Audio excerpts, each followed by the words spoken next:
আসসালামু আলাইকুম প্রিয় শিক্ষার্থী, আমি মোহাম্মদ আবু সাইদ, সাবেক শিক্ষার্থী, ঢাকা আইএসটি থেকে পড়াশোনা করে বর্তমানে কর্মরত আছি বাংলাদেশের সর্বোচ্চ স্বাস্থ্যসেবা প্রতিষ্ঠান ঢাকা মেডিকেল কলেজ হাসপাতাল। পাশাপাশি পরিচালক আইএসটি স্টাডি পয়েন্ট একটি আইএসটি ভর্তি কোচিং সেন্টার। প্রিয় শিক্ষার্থী, আজকে আমরা আপনাদের খুবই গুরুত্বপূর্ণ একটা টপিক শেয়ার করব। সেই টপিকটি হচ্ছে যে আইএসটি ম্যাথস ভর্তি পরীক্ষায় আপনি কত নাম্বার পাইলে চান্স পাবেন।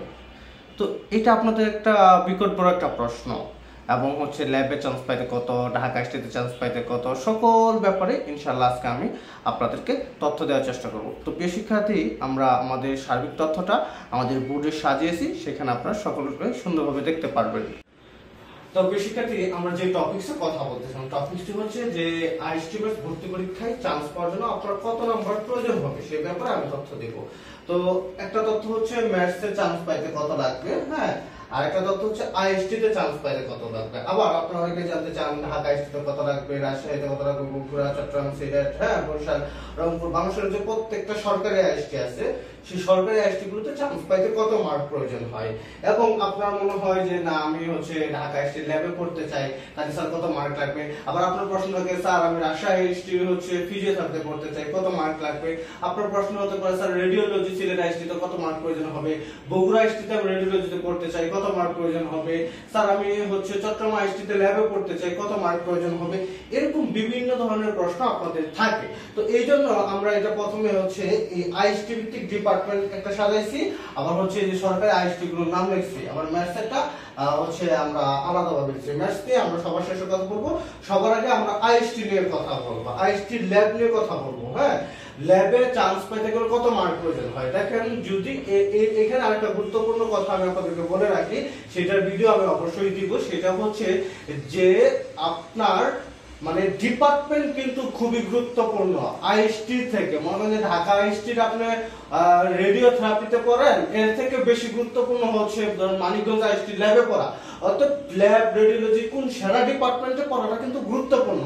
তো এই জন্য আপনার এই দিকে খেয়াল রাখতে হবে। আরেকটা বিষয় হচ্ছে আপনাদের চান্স কিন্তু নির্ভর করে আবেদন পদ্ধতির উপরে। হ্যাঁ, আপনি ল্যাবে চান্স পাবেন কিনা, রেডিওলজিতে চান্স পাবেন কিনা, বা হচ্ছে আপনার ফিজিওথেরাপিতে চান্স পাবেন কিনা, ঢাকা আইএসটিতে চান্স পাবেন কিনা, হ্যাঁ, রাজশাহী আইএসটিতে চান্স পাবেন কিনা, এই জিনিসটা নির্ভর করে আপনার আবেদন পদ্ধতির উপরে। সেই ক্ষেত্রে আবেদনটা কিন্তু খুবই গুরুত্বপূর্ণ। আপনি কিভাবে আবেদন করলে সঠিক এবং আপনার পছন্দের সাবজেক্টে চান্স পাবেন সে একটা ভিডিও আমরা পরবর্তীতে দেব। তো প্রিয় শিক্ষার্থী, আমরা যে আলোচনা করতেছিলাম ল্যাব, যদি আপনি ল্যাবে চান্স পেতে চান তাহলে ধরুন হচ্ছে আপনার ঢাকা আইএসটির ক্ষেত্রে 170 মার্ক কমপক্ষে 170 মার্ক প্রয়োজন হবে, কমপক্ষে 170। ঢাকা আইএসটিতে ল্যাবে নরমালি 170 এর নিচে চান্স হয় না, সর্বোচ্চ ধরুন 168 65 এটা হতে পারে, হ্যাঁ, বাট অ্যাজ ইউজুয়াল 170। দেখেন 170 বলতে কি আপনার ভর্তি পরীক্ষায় থাকবে 100 এমসিকিউ, হ্যাঁ, অর্থাৎ 100 মার্কের ভর্তি পরীক্ষা দিবেন, এবং আপনার যে জিপিএটা থাকবে, ধরুন আপনি সাপোজ জিপিএ 5 পাইছেন, তাহলে আপনি ওইটাকে 20 দ্বারা গুণ করবেন, তাহলে কত হয় 100। ধরুন জিপিএ 4.50 আছে, তাহলে ওইটারে 20 দ্বারা গুণ করলে কত হয় 90। ধরুন জিপিএ 4 পয়েন্ট আছে, তাহলে ওইটারে 20 দ্বারা গুণ করলে কত হয় 80। তার মানে আপনার জিপিএ মানে জিপিএ রে আর 20 দ্বারা গুণ করবেন, যত মার্ক হবে, এবং ভর্তি পরীক্ষায় 100, হ্যাঁ, যে এমসিকিউ পরীক্ষা দিবেন সেটার উপর আপনার কত মার্ক পাইলেন। ধরুন হচ্ছে আপনার 4.50 জিপি আছে 90, এবং ভর্তি পরীক্ষায় আপনি ধরুন 80 পাইছেন, তাহলে 170, তাহলে আপনার ঢাকা আইএসটিতে ল্যাবে সহজে চান্স হয়ে যাবে। আবার ধরুন হচ্ছে আপনার 150 মার্ক দিয়ে মানিকগঞ্জ আইএসটি, অথবা ধরুন হচ্ছে Sirajganj IST, Naogaon IST, Satkhira IST, Noakhali IST, Mymensingh IST, এগুলোর ল্যাব বা রেডিওলজিতেও কিন্তু চান্স পাওয়া সম্ভব। হ্যাঁ, আবার ধরুন হচ্ছে আপনার 160 মার্ক দেওয়া কিন্তু রাজশাহী, ঢাকা, চট্টগ্রামের মতো প্রতিষ্ঠানে চান্স পাওয়া সম্ভব না। অর্থাৎ ধরুন হচ্ছে এইটা নির্ভর করতেছে কি আপনার প্রতিষ্ঠান চয়েস এবং হচ্ছে সাবজেক্ট চয়েসের উপরে। সাপোজ আপনি ওই যেটা বললাম ঢাকা আইএসটির ক্ষেত্রে আপনি যদি ল্যাবে চান্স পেতে চান, তাহলে ধরুন ল্যাব রেডিওলজি, তাহলে কমপক্ষে আপনাকে মিনিমাম টার্গেট রাখতে হবে 165 থেকে 170 মার্ক, 165 থেকে 170 মার্ক। ফিজিওথেরাপির ক্ষেত্রে আপনি 160, 55, 50 হলেও ঢাকা আইএসটিতে চান্স পাওয়া সম্ভব। হ্যাঁ, তারপরে ডেন্টাল, তারপর আইসিএ, ওটিএ, হ্যাঁ, ফার্মেসি, এগুলোতে আরো কম মার্ক হলেও চান্স পাওয়া কিন্তু সম্ভব। রাজশাহী আইএসটির ক্ষেত্রেও কিন্তু সেম কথাটা, হ্যাঁ, রাজশাহী আইএসটির ক্ষেত্রেও কিন্তু ঢাকা আইএসটি এবং রাজশাহী আইএসটির ক্ষেত্রে কথাটা কিন্তু সেমই। কারণ হচ্ছে রাজশাহী আইএসটিতে আপনি ল্যাব বা রেডিওলজিতে যদি চান্স পেতে চান তাহলে কিন্তু আপনার কমপক্ষে 165-70 মার্ক সম্ভব না। এখন এই যে রেডিওলজি এবং ল্যাবের কথা বললো, ফিজিওথেরাপিতে ধরুন হচ্ছে ঝিনাইদহ আইএসটি ফিজিওথেরাপিতে যদি আপনি চান্স পান তাহলে সেই ক্ষেত্রে হয়তো আপনার 148-50 মার্ক, 148-50 ঝিনাইদহ আইএসটি ফিজিওথেরাপির ক্ষেত্রে কিন্তু 148-50 হইলেও আপনার চান্স পাওয়া যাবে। মানে ধরেন হচ্ছে যে আপনার ফিজিওথেরাপি হচ্ছে চয়েস, তাহলে আপনি ফিজিওথেরাপি সাবজেক্টগুলো চয়েস দিয়ে পরীক্ষা দিলেন, আপনাকে আবেদনের সময় প্রত্যেকটাই চয়েস দিতে হবে, কিন্তু আপনার যেহেতু ফিজিওথেরাপি চয়েস এই জন্য ফিজিওথেরাপি গুলো আগে চয়েস দিতে হবে। আর এখন ধরুন হচ্ছে আপনার স্টুডেন্ট হিসাবে মোটামুটি ধরুন হচ্ছে আপনার জিপিএ আছে 4.25, হ্যাঁ, বা হচ্ছে 4.50 এরকম জিপিএ আছে। এখন আপনার ধরুন হচ্ছে টার্গেট ফিজিওথেরাপি, তো সেই ক্ষেত্রে ধরুন হচ্ছে আপনার ভর্তি পরীক্ষায় হচ্ছে মোটামুটি প্রশ্ন নেওয়া 60 বা 75 পাইতে পারেন। তাহলে 60 বা 75 যদি পান, ধরুন 70 বা 75 যদি 70 পান, আর ধরুন হচ্ছে আপনার জিপিএ আছে 4.50, তাহলে কত হইলো আপনার হচ্ছে 90 আর 70 160, তার মানে অনায়াসে আপনার চান্স হয়ে যাবে। তো এইটা দিয়ে আপনি কিন্তু হচ্ছে ঢাকা আইএসটি ফিজিওথেরাপিতে চান্স পাওয়া সম্ভব। অর্থাৎ আপনার যদি ফোকাস থাকে ল্যাব, তাহলে সেই ক্ষেত্রে চয়েস দিবেন কিভাবে, যে সবগুলো ল্যাব আগে চয়েস দিবেন। সেই ক্ষেত্রে আপনি যদি ভালো স্কোর করেন, আপনি ধরুন নতুন মানে যেগুলো হচ্ছে একটু ভালো প্রতিষ্ঠান, সরকারি প্রত্যেকটা প্রতিষ্ঠানই ভালো, বাট যেগুলো প্রথম প্রতিষ্ঠান, হ্যাঁ, যেরকম Dhaka IST, Rajshahi IST, Chattogram IST, Bogura IST, এগুলোতে একটু কম্পিটিশন বেশি, এগুলোতে তুলনামূলক ভাবে শিক্ষার্থীরা বেশি ভর্তি হতে চায়, তাহলে সেই ক্ষেত্রে প্রতিযোগিতা একটু বেশি। সেই ক্ষেত্রে ধরুন আপনার হচ্ছে 165 থেকে 170 মার্ক প্রয়োজন হবে। আবার ধরুন আপনার ল্যাব 150 মার্ক পাওয়ার মতো আপনার ক্যাপাবিলিটি আছে, যে না আমি সব মিলে হয়তো 150-55 মার্ক পেতে পারি, তাহলে সেই ক্ষেত্রে আপনার চান্স হতে পারে ধরুন নতুন যে আইএসটি গুলো আছে, প্রত্যেকটা সরকারি প্রতিষ্ঠানই ভালো, বাট নতুন প্রতিষ্ঠানগুলোতে একটু তুলনামূলক ভাবে প্রতিযোগিতা কম থাকে, যার জন্য 150-55 দিয়েও কিন্তু মাদারীপুর, শিবচর, মাদারীপুর, গোপালগঞ্জ, টুঙ্গিপাড়া, কাশিয়ানী, তারপরে হচ্ছে আপনার ময়মনসিংহ, তারপরে জামালপুর, সিরাজগঞ্জ, সাতক্ষীরা, নোয়াখালী, এই যে নতুন একটু প্রতিষ্ঠানগুলো আছে এগুলোতে কিন্তু 150-55 দেওয়ার চান্স পাওয়া যায়। দ্যাট মিন্স আপনার যদি টার্গেট থাকে ল্যাব বা রেডিওলজি, তাহলে আপনার ভর্তি পরীক্ষায় হচ্ছে কমপক্ষে 150-55 মার্ক তোলার টার্গেট রাখতে হবে। সেই ক্ষেত্রে আপনি যত বেশি মার্ক তুলবেন তত ভালো প্রতিষ্ঠান আপনার হচ্ছে চান্স পাওয়া সম্ভব হবে। মনে করেন যে আপনার কনফিডেন্স আছে 160 পাবো, তাহলে সেই ক্ষেত্রে আপনি ধরুন বগুড়ার মতো প্রতিষ্ঠানে চান্স পাইতে পারেন, আপনি ধরুন চট্টগ্রামের মতো প্রতিষ্ঠানে চান্স পাইতে পারেন, বরিশালের মতো প্রতিষ্ঠানে চান্স পাইতে পারেন, সিলেটের মতো প্রতিষ্ঠানে চান্স পাইতে পারেন, হ্যাঁ, সিরাজগঞ্জের মতো প্রতিষ্ঠানে চান্স পাইতে পারেন। আবার যদি মনে হয় না আমি 165 পাইতে পারি, তাহলে ঢাকা আইএসটি, রাজশাহী আইএসটি, বগুড়া, হ্যাঁ, তারপরে হচ্ছে চিটাগং, এই প্রতিষ্ঠানগুলো আপনার চলে আসার সম্ভাবনা আছে। এটা হচ্ছে ল্যাব রেডিওলজির ক্ষেত্রে আলাদা। আবার আমি এখন আলাপ করি ফিজিওথেরাপির ক্ষেত্রে। ফিজিওথেরাপিতে বললাম যে আপনি ধরুন হচ্ছে সাবজেক্ট হচ্ছে চয়েস কি, সাবজেক্ট চয়েস হচ্ছে ফিজিওথেরাপি, তো সেই ক্ষেত্রে আপনার কমপক্ষে 150 থেকে 155 মার্ক পাইলেই হবে। 150 থেকে 160, 150 থেকে 150, 150 থেকে 150 থেকে 150 থেকে 160 হইলে কিন্তু আপনার ফিজিওথেরাপি সাবজেক্টে চয়েস চান্স চলে আসবে। তবে সেই ক্ষেত্রে আপনি যত বেশি মার্ক পাবেন তত ভালো প্রতিষ্ঠান পাওয়ার সম্ভাবনা আছে। তখন হচ্ছে আপনি যে 160 মার্ক পান বা 155 মার্ক পান, ঢাকা আইএসটি ফিজিওথেরাপি হওয়ার সম্ভাবনা আছে। বাট ধরুন 148 পাইছেন, 145 পাইছেন, আপনার চান্স পাওয়ার কিন্তু সম্ভাবনা আছে। তো সেই ক্ষেত্রে ঝিনাইদহ আইএসটি ফিজিওথেরাপি আসতে পারে, রংপুর আইএসটি ফিজিওথেরাপি আসতে পারে, হ্যাঁ, যেগুলো তুলনামূলকভাবে একটু নতুন প্রতিষ্ঠান, ওই প্রতিষ্ঠানগুলো ফিজিওথেরাপিতে আসতে পারে। এরপরে আমরা আলোচনা করব ডেন্টাল নিয়ে। হ্যাঁ, এই ডেন্টাল সাবজেক্ট নিয়ে আমাদের অনেকের আগ্রহ বেশি, তবে ডেন্টাল সম্পর্কে আমি একটু ধারণা দিয়ে দিই। সেটা হচ্ছে যে ডেন্টাল সম্পর্কে অনেকের ধারণা যে আমি হয়তো ডেন্টালে পড়লে ডেন্টালে ডাক্তার হব, ব্যাপারটা কিন্তু এরকম না। আপনি ডেন্টালে পড়ার পর ডেন্টাল টেকনোলজিস্ট হবেন, এই কথাটা ব্রেনে রাখবেন। আপনি ডেন্টালে পড়ার পর ডেন্টাল টেকনোলজিস্ট হবেন, আপনি ডাক্তার হতে পারবেন না। এবং আইনগতভাবে আপনি চেম্বার দিয়ে প্র্যাকটিস করার রাইট কিন্তু আপনার নাই। এই ব্যাপারটা আমি আপনাদেরকে আগেই ক্লিয়ার করলাম। এখন ডেন্টাল সাবজেক্টে ধরুন হচ্ছে 145 থেকে, ডেন্টালে আপনার হচ্ছে 145 থেকে 155 হইলেও ডেন্টালে চান্স পাওয়া সম্ভব। 145 থেকে 155, দ্যাট মিন্স আপনি ভর্তি পরীক্ষায় ধরে সব মিলে 155 পাইছেন এবং আপনি আবেদন করার সময় সকল প্রতিষ্ঠানের ডেন্টাল গুলো আগে চয়েস দিয়েছেন।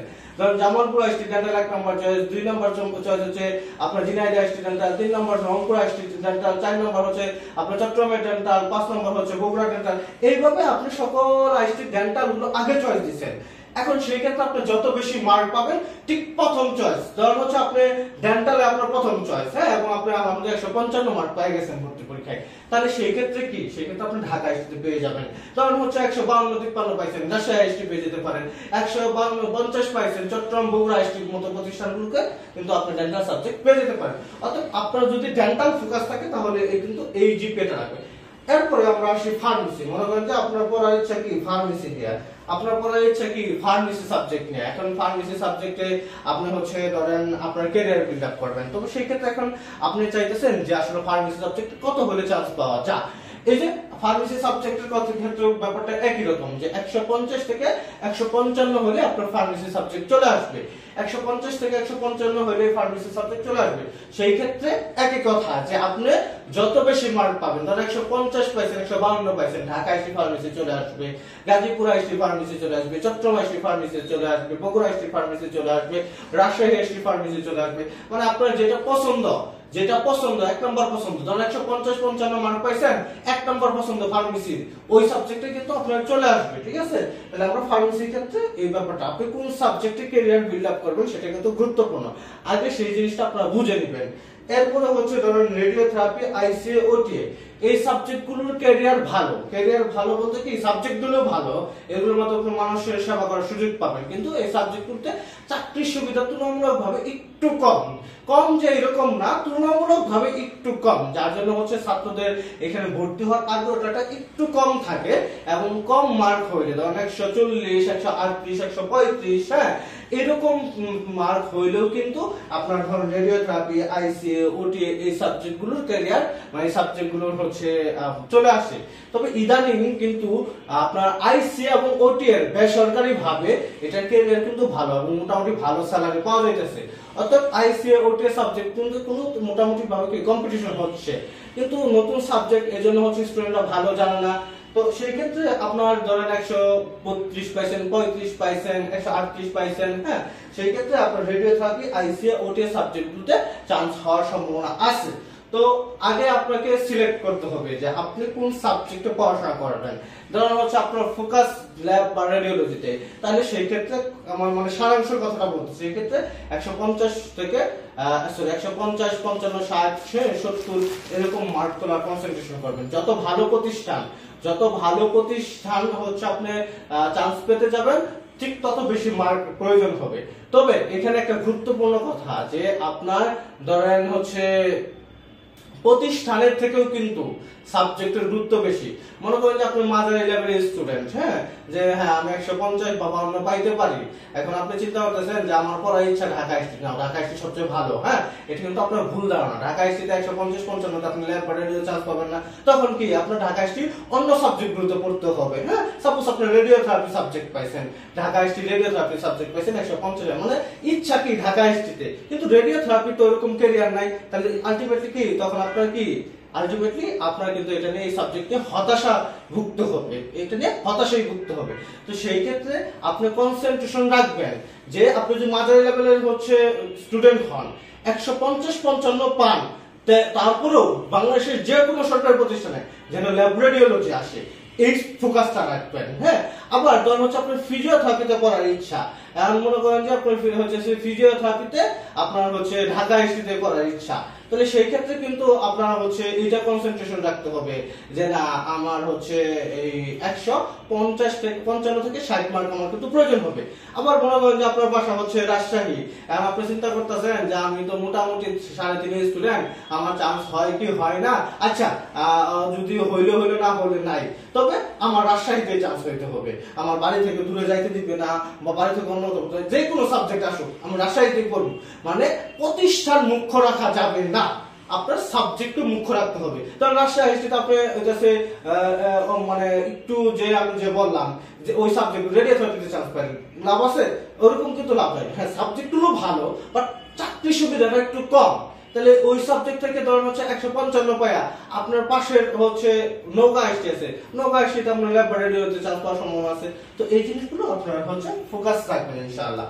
তো প্রিয় শিক্ষার্থী, এই ব্যাপারে আপনাদের যদি কোনো প্রশ্ন থাকে, আমাদের যে হোয়াটসঅ্যাপ নাম্বারটা আছে, হোয়াটসঅ্যাপ নাম্বারটা 01314923599, এই নম্বরে সরাসরি হোয়াটসঅ্যাপে মেসেজ দিবেন। আমি সর্বাত্মকভাবে আপনাদের সহযোগিতা করব। এবং প্রিয় শিক্ষার্থী, আপনাদের সবার জ্ঞাতার্থে বলতেছি, যারা ভর্তি পরীক্ষা দিতে ইচ্ছুক, বিগত 10 বছরের প্রশ্ন সলিউশন আইসিটিএস ভর্তি পরীক্ষার প্রশ্ন সলিউশন পেতে আমাদের হোয়াটসঅ্যাপে যোগাযোগ করবেন। ইনশাআল্লাহ আমরা সেই ব্যাপারে আপনাকে বিনামূল্যে সেই বিগত 10 বছরের পিডিএফ প্রোভাইড করব। আচ্ছা, আরেকটা গুরুত্বপূর্ণ কথা হচ্ছে যে ম্যাথসে চান্স পেতে কত লাগে, এটা আপনাদের অনেকের প্রশ্ন। স্যার, ম্যাথসে চান্স পেতে কত লাগে? বর্তমানে বাংলাদেশে সরকারিভাবে 16টা ম্যাথস আছে। 16টা ম্যাথসে অ্যারাউন্ড, যদি আপনি ধরেন ম্যাথসে এভারেজ, আমি ম্যাথসে সব ম্যাথস একসাথে বলতেছি, আপনি ম্যাথসে 145 থেকে 155 হইলে আপনার ম্যাথসে চান্স হয়ে যাবে।